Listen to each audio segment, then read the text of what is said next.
It is No Gifts Please, the parenting podcast by the pair with no real gifts, but a whole lot of gumption. Hey everyone, I'm Steve Noviello. And I'm Jenny Anchondo. It's funny, so we have a different producer in today, and I feel like we have to remind people that while we're sitting here talking to each other off the air, they need to say, shut up and start the show. Shut up. So yeah, I know. Go ahead and stop talking so we can start talking. Right. We only rent the studio for 2 hours at a time, and we got to get in all of our we got to get down to business episodes. How are you? I'm good. Wait, we were just talking about something that we were going to talk about. But what was it? What was the scam? The sextortion. You were sextorted. I was sextorted.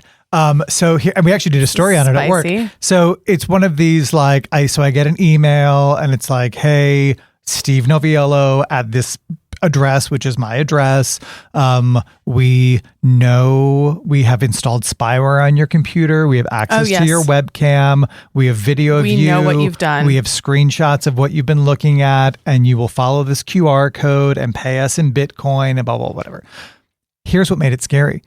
Included in this email was the sentence, if you think we're joking, we know exactly where to come find you if you ignore us, and a photo of the view from my house to my neighbors. Stop. Mm-hmm. I have goosebumps. Mm-hmm. This is, okay, I didn't know about this part of the scam. I was like, now, again, emotion and logic can't occupy the same space at the same time. So immediately I'm thinking to myself, okay, I work in a profession that's very public. Something like that could be very damning. Although, if you are going to use pictures, I'd prefer you use some from 10 years ago. But anyway. That's what got us started on that. Because we were talking about your headshot. Because TJ asked for a recent headshot for something I'm emceeing. TJ's one of Steve's friends. And I was like, recent? Heck no. But I'm sending you this cute one from 5 years ago. 10 years ago, right? So I was like, oh my. And then I was like, wait a second. Wait a minute. First of all, none of what they're threatening is applicable. And then I got a second one. Then I got a third one. And then I got one addressed to Jacob. Isn't that crazy? I'm so crazy. So we ended up doing a story on it at work. And I remember it was one of my mornings where I'm doing all the affiliates across the country. And the weather guy in Chicago was like, I got the same thing. And someone in Atlanta was like, I got the same thing. And I had known at that point. But here's what they're doing now. So first up, and I think that it's interesting, everyone thinks that when there's a data breach, you think to yourself oh, they're going to open up a credit card in my name. They're going to steal my identity. And that could happen. But far more likely when you've been the victim of a data breach, this is the kind of information that then is used on the dark web to then try and extort you, for money or whatnot. And it was interesting, the photo that they sent of my neighbor's house, which was really freaky. I was like, that's freaky.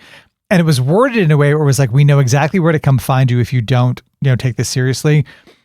But suggests is that my house? Is it not my, you know what I mean? Mm-hmm. So it was kind of, but what I noticed about the picture was that the left-hand side of the picture had this blur on it. And I was like, oh, wait a second. The people who live to that side of them have blurred out the image of their house on Google Maps. Yes. So clearly this is an image that you, this was not somebody. They just pulled it from the internet. Right. They didn't actually come to your house. Right. But in that moment I was like, oh my God, were you on my lawn taking pictures? Isn't that weird? Yeah, that is really weird. Yeah. Spooky. Well, blur your house out. Well, so yeah, we did a step-by-step tutorial on how to blur your house out on. It's a big trend lately. It is a big.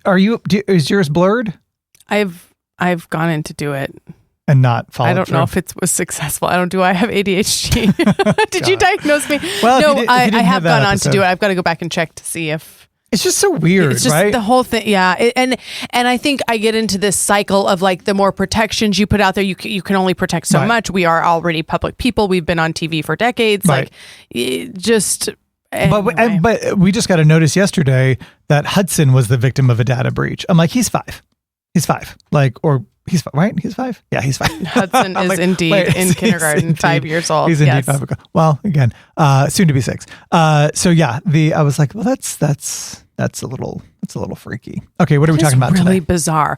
Okay, this is one. Well, we were kind of talking about this on another episode, and I was like, okay, we got to delve into this more because I know that.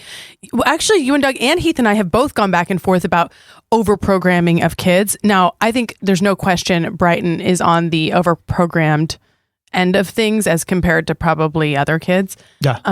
But when you're going to sign them up for something, are you like, hey, Doug, let's chat tonight about our upcoming fall schedule? Or are you like, I'm signing stuff up, and then you just send Doug a calendar invite and let him know that they've joined the basketball team or they're doing scouts or after school, dance class or whatever. So I've had both of those experiences. Like you'll remember a couple of years ago during Jacob's football career, where he was like, I want to play football. I want to play football. I want to play football. And Doug was like, I don't love that. And I was like, yeah, but he wants to play in its flag and whatever. So I signed him up, and Doug was pissed that I did it. Well, and because he was concerned about being injured. And of course and I was like, let's let this play through, and trust me, he's not going to play football. And of course he didn't. He was like, what if he becomes a linebacker in the NFL? Right. He has a head injury. And So more recently, Jacob wanted to play basketball, and I had, kind of cleared it with him, and then said to Doug, listen, practice is it's from 4 to 5. Like, you're not even home. So you wouldn't even know. We could do this without telling you. Exactly. Like you would, like when he becomes an NBA player, you can say thank you. Like that's how little you would know about this. Not because you're an uninvolved parent, but because you physically at work. Like you're otherwise occupied. So yes, we do that. And for them, Doug is more on the side of like, he thinks they do too much. I think they do too little. Like Hudson was talking about what he wanted to do. And like for like a week, he was like, I want to play baseball. I want to play baseball. And I was like, okay, cool. So the other day, one of the moms was like, oh, hey, this is the baseball we're signing up for. Who else wants to sign up? And I purposely asked Hudson in front of Doug, like, hey, buddy, remember when you said you wanted to play baseball? It's time to sign up.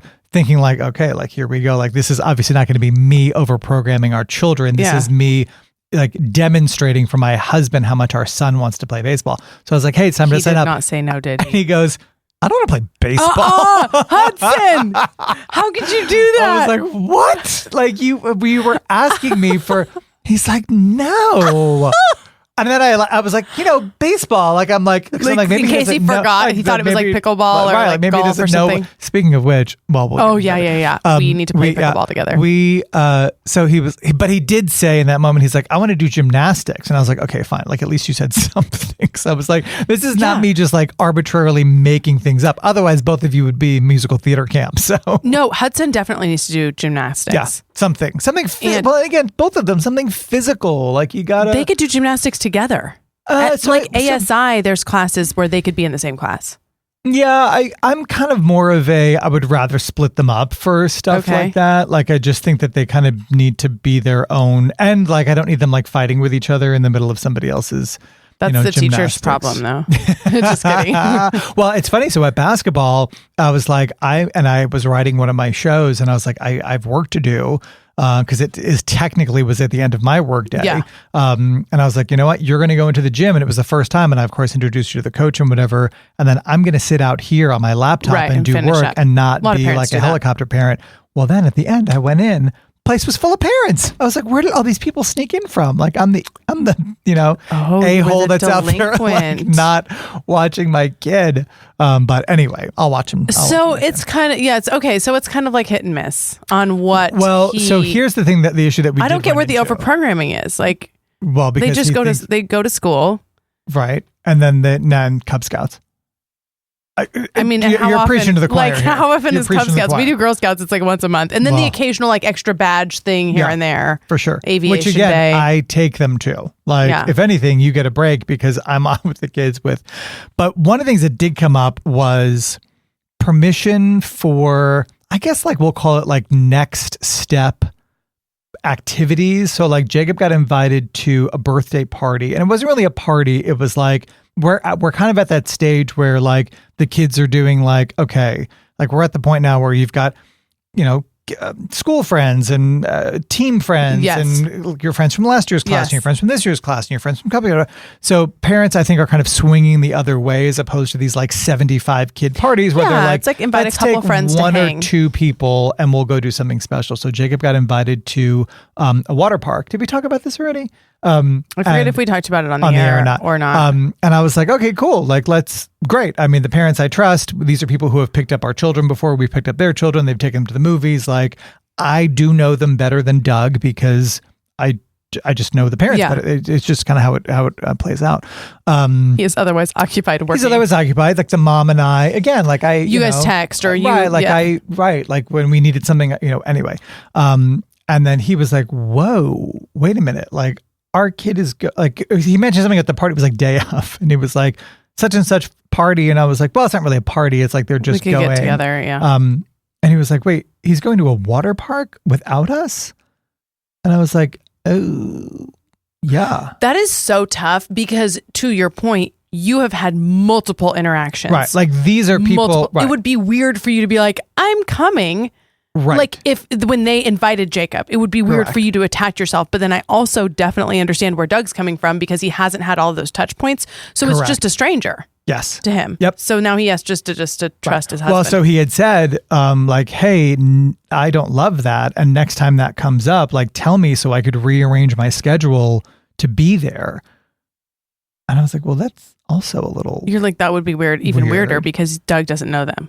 I mean, but he kind of does know them. Okay. Like, you know what I mean? But anyway, listen, and here's the thing too. So but here's the thing, like, and this was kind of the compromise. So again, the mom and I are good enough friends. Remember I told you the story a million years ago about the kid who came over after school and saw a picture of Doug and I kissing at our wedding and was like, oh my God, like what the hell's going on here? Yes. And I was like to the mom, I was like, hey, but so like we have that so kind I'm of married to Doug. Right. Like we have that kind of relationship where it's like, you know, and she's got a kid also in Hudson's grade. And anyway. Yeah, you're going to be connected for a while. So I'm very comfortable with them, right? So I had said to her day of, I was like, hey, listen, so we're, you know, it's our first time doing something like this. Would you mind like sending proof of life every 15 minutes? Like, you know, and she was fantastic. She was like, okay, we just got here. We're checking in. We're doing sunscreen 15 minutes later. Like, hey, here's what they're doing now. You're like sending pictures and updates. I tend to do that if I'm watching somebody else's child regardless. Yes. Like if somebody has, and I also think about, because I imagine that families are having these conversations, I'm always like, oh my gosh, if I invite this person over for a play date, will they have seen my previous parenting and thought that it was adequate for their child? Like if I invite somebody for a play date, I'm like, oh, have I always been on my best around them? Like, did I ever look at my phone while I was watching the soccer game? Or, just when the kids were around or something like that. I do think that they're getting to that older phase where it's like they just kind of run off and play, but you're still encountering regularly new families to the school, new parents. And so then I'm like, oh, I need to be, I would hate for Doug to be like, don't send Jacob and Hudson over there with just Jenny. Well, but I think that also it's important to recognize, like, again, this particular family, they have 4 children, one of which is a girl who is much older. I think they have a 5th grade son, whatever it is. But you know what I mean? Like they've been through this a few times. Track record. So, you know, well, and they know the angst of other parents. Correct. Yeah. Like, and I know for us, like even when we started in kindergarten with Jake, I remember one of the first play dates he got invited on. I was joking with the mom. I was like, wow, look at you. Like you got 6 boys coming to your house. And she was like, oh no, my husband's taking them to the country club and they're going to play there. And I was like, oh, okay. And to them, it's the most normal thing in the world. It's so different. But for us, you know, it's like, how are you getting there? Do you have enough car seats? Like, do you need us to drop off there? Like what?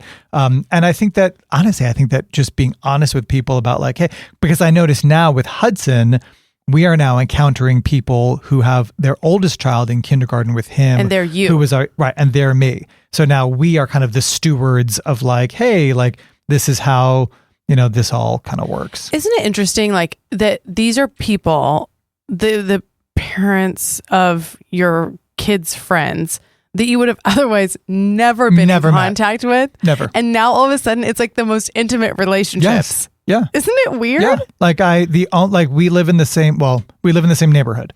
Like that's. Yeah. That's the commonality. Right. So now you are allowed to take my children. And then it's like, do you start to become friends with them where you're like, hey, you know, I know you'd mentioned at one point, like, do you you're seeing them? Do you compliment somebody? Do you get involved in their life? How was your vacation? How was this? How was that? How are you feeling? Oh, you broke your arm. It's like, then all of a sudden you're connecting with that person that you would have never. Yeah. No, listen, and I think that that's kind of part of the journey as well. Like, so I'm also like a volunteer in the cafeteria at school. So like a lot of these kids, like even the older kids whose parents I don't know because they're not in our grade, like I'll be at something like, oh, you're the guy from the cafeteria, you know, like that kind of, you know, thing. And I also love all of that. Like I do get together with the moms and play mahjong. I do volunteer at school for the teacher breakfast or, you know, whatever it is. Yeah. So like I enjoy all of that. Like I went to the dad's club breakfast the other day and like hung up with some of the dads and you are really double dipping these days. I mean, between he's the moms and the Mahjong dads and at the dad's club. He does it all. He does it all. Well, honestly, it's because of, and by the time this airs, it'll be on the air. My new project at work is really going to keep me from having that flexibility in the morning. So you want to take advantage I want to do as much as I can, you know. No, I totally get that. Flexibility is everything. Like if I go back, my parents never really gave any sort of, which I'm so thankful for. I know a lot of people grow up with parents that are like, you will be a doctor, you will be a lawyer, our family has a business, you will own the business or whatever. It was like no pushing whatsoever, which was really beautiful. I think that's how, otherwise who would end up in this field? I think most parents wouldn't say, do a profession where you have to move to these little towns all over the country and it'll be a while before you earn any money, that sort of thing. But I'm like, man, somebody should, not necessarily my parents, but somebody should have mentioned something about if you have children, you're going to want flexibility. Yes. Like that is the most critical thing. And like you said, all these parents seem to have flexibility because they're sitting at the basketball game at 4 p.m. Well, a lot of them had laptops. I will say that. No, that's true. That's very true. Yeah, I feel like there was something else we were going to tackle as well. Yes. This is something that you had brought up, which I thought was so interesting. It's like, it's again with those parent relationships, second guessing your kindness, like going up to somebody if you're like, oh my gosh, you know, like, because again, you're making friends with these people who you don't really have a lot of history with, unless you've been in the neighborhood for decades, in which case she's known them forever. So you're trying to make a compliment. Oh my gosh, you've lost weight. And then you wonder, that's with people in general. Like it's funny. That has happened to me more than once. And maybe I get in my head about stuff a little too much, but like, I remember very distinctly, like seeing, I was in Manhattan and somebody who, was Jewish walked by and I knew that because they were they were dressed in the whole thing. And it was around the Jewish New Year. And I was like 99.9% sure that it was the Jewish New Year, but there was that moment where I was like, maybe it's not. I relate to this so hard. And I happened to be walking past them and we made eye contact and I almost said Happy New Year, but because like I was so 1%. afraid of being wrong and like what that might like, and just because people are so irrational these days, I was like, I'm going to forego being nice here. And I feel like, and it got me in my mind about like, how many other times during the course of my day or anybody's day do we forego kindness because everybody is just on edge so much. Like you were saying, like, so there's a dad at school who looks fantastic, right? He has lost a significant amount of weight. And I've wanted to be like, oh my God, you look great. But in the back of my mind, I'm thinking to myself, what if he has some deadly disease that I don't know about and that's why he's too thin? Or like even when on an interview, like, you know how we go to people's homes and stuff, like if there's a kid that's home, like I'll be like, oh, no school today? Oh my gosh, you were in my head. Yeah, then it's like, no, are they sick? Are they homeschooled? Right. Are they expelled? Right. Like, are they harboring the child and they're actually on the look for them or on right. Yeah. Yes. I do it all the time. I'm glad you're as crazy as I am. It's constant. It is exhausting. It is exhausting to question everything you say. I don't know why I do that.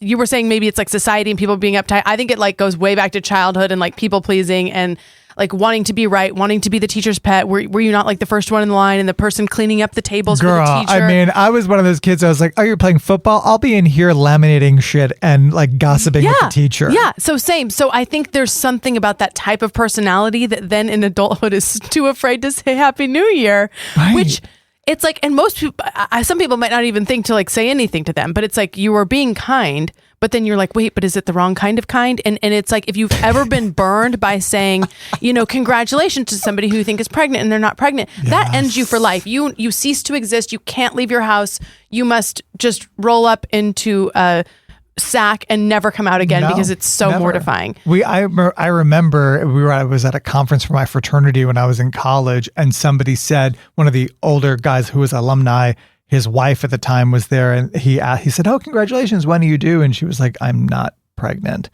And I was like, and that's a core life memory for you. Right, for me. And I didn't even have it. I was just watching. And I was like, this is really awkward for me. It's truly terrible. Okay, how do we get over that? But it's funny because I see, like, I'm thinking of a friend a mutual friend that we both have. I think I'm just going to say her because if she was here, I would say her, Calvert, our friend Calvert. Okay. Calvert's somebody who is bold with her kindness. Like she would not worry, right? Nope. She'd be like, congratulations on your pregnancy. And they'd be like, I'm not pregnant or whatever. And this may happen to her once, but then the 10 other times it would be like received well, and Calvert would be elevated. They would compliment her back. It would enhance her life. She would continue to go on with confidence. Whereas we're over here like, should I say Happy New Year? Right. Should I compliment the dad on his weight loss? Because, I mean, I also think weight is tricky because sometimes then the person could feel like, oh, so you thought I was unattractive prior? Like, even if they did lose weight. Yeah, I mean, I didn't say you're unattractive, but like you are half the person you were when I met you. Like there, but again, like I get in they my might mind feel, about, you're right. But the difference between us and her is that if someone was like, oh, I'm not pregnant, she would let it roll off her back like water off a duck's back. Whereas I would be like, again, that incident in Manhattan never leave happened the house again. Years ago, like years ago, like so long ago that it was long enough ago that I would be alone in Manhattan. Like, but I didn't have children at that point. Well, it's like I've been one that I've been over analyzing is that sometimes the teachers introduce themselves as their first name. I have a real hard time. Do you not call people? I mean, I did eventually. Like it will take me to like funny. Halfway through the year. I'll even just start the email with nothing. I will call them nothing rather than call them their first name because I feel so. That's why I've been analyzing this. Concern. That it may be like more of a childhood thing than a current day age issue. It's funny that you say that because I do call our children's teachers by their teacher name, right? Now, right, like Miss A or right, like and one of them, like the kindergarten teacher, like I'm clearly old enough to be her dad. But the principal at our school, and she left, but she was great, but she retired. All the PTA moms, particularly the seasoned PTA moms, would call her by her first name, and I was like, oh, that's weird. Very familiar. That's very familiar. And they'd be like, oh, and I was like, okay, but I guess we're all doing it. So, because I also, and then did you do it? And they're like, that's Miss Brown to you. but like, I also forget that I'm a 50-year-old man. Oh, same. Do you know what I mean? Like, I am a teen mom through and through. Like, I'm like, oh my gosh, they probably think that's so embarrassing that I have a child this age. I feel like a teen mom every day. Yeah. And I feel like the teachers have some authority over me. I'm just lucky to be there. Yeah. Like I am older than the teachers and most of the parents, right? Oh, but so interestingly, so funny you should bring that up because the person who I do cafeteria chair with, the new principal, whose name is Dr. such and such, she said to her, now this was mind blowing to me because I'm insane. She said, oh, what do you prefer that we call you? I was like, what a great question. Great question. Like, do you want to be called Dr. Such and Such? Do you want us to just call you by your first name, whatever? And she said, well, when it's just us, feel free to just call me, Linda or whatever. But if you're introducing me at a meeting, I will be Dr. Sanchez. Correct. Exactly. Yes. Linda Sanchez, the principal of our Dr. Linda Sanchez. Throwing it out there. It could be. For sure. Yeah. No, for sure. It is. I am also glad. And I do you do that with me? Like, do I call you Mr. Noviello? No, do you like if I was going to hold back your kindness out of fear? Because I don't think I do that with you. Let me like think through a couple of scenarios. Okay, you guys were over. No, because I remember. Let me think back a scenario, which is going to take me a split second because it's been on my mind ever since. Go ahead. Think about when you guys were over for the 4th of July and you and Doug both had cut off shirts on. And I was like, oh my gosh, you guys look amazing. It wasn't like in comparison to a former self. It was just like you guys, in general, have no sleeves on and you look incredible. So I don't think I held back because I was like, what? Yeah. Look at this. Look at these two amazing looking men at our pool right now. Okay, well, you feel free to never hold back. I won't hold back. But I do, if you had like an extreme, if you had been 300 pounds and then were like 200 pounds, I might like kind of weave it in. I might not be like, holy cow, wow, you lost 100 pounds, man. Yeah. Because but also I think we're good enough friends that if I were dying, you'd know. Like if the weight loss was a result of my impending premature death, you would probably know that. But I also think through, I don't want him to think that he thinks that I thought that he looked bad before. That's the chain. Okay, so here's the deal. If you have been spending the last 25 minutes nodding your head and laughing, you are in exactly the right place, friend. And here's the good news. We're back with another new episode of our craziness every Tuesday morning, wherever podcasts are available. What do we come out? 7 o'clock in the morning on Tuesdays? Early It's enough for drive to school. Early enough for drive to school. Carpool. That's always our... What's that called? Carpool. Yeah, exactly. Which I dropped my kids off to early the other day. Hey, we want to remind you again, every Tuesday morning, 7 a.m., that's when you find us. We might not compliment you if we see you, and if we don't, it's just because we're afraid that we are getting it wrong. Do yourself a favor and go find yourself a friend you don't need to clean the house for. We'll see you soon. Happy New Year. You're crazy. You're a crazy person.